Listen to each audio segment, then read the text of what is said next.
যুবদল ঠাকুরগাঁও জেলা শাখার সম্মানিত আহ্বায়ক জনাব আবু হানিফ মুক্তা। জনাব আবু হানিফ মুক্তা।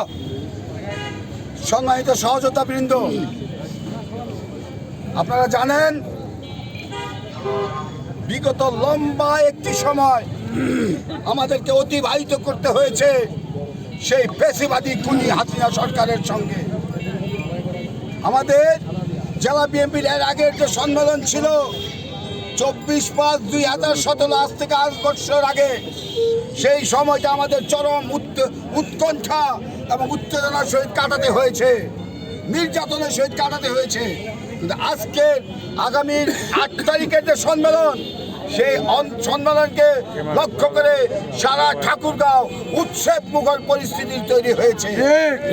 আমরা যুবদল, ছাত্রদল, স্বেচ্ছাসেবক দল সহ বিএনপির সকল অঙ্গ সংগঠন আমরা আগামী 8 তারিখের জন্য অপেক্ষা করতেছি এবং আমাদের ভিতরে চরম উৎসাহ উদ্দীপনার কাজ করতেছে।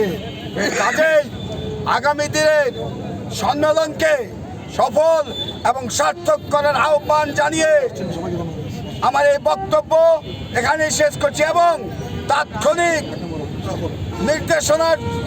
নির্দেশনায় এখানে বিএনপির যত অঙ্গ সংগঠনের সদস্যবৃন্দ রয়েছেন সবাইকে ঠাকুরগাঁও জেলা যুবদলের পক্ষ থেকে সংগ্রামী শুভেচ্ছা ও অভিবাদন জানিয়ে আমার এই বক্তব্য এখানেই শেষ করছি। সবাইকে ধন্যবাদ এবং আজকে এই মিছিলের এখানেই সমাপ্তি ঘোষণা করছি।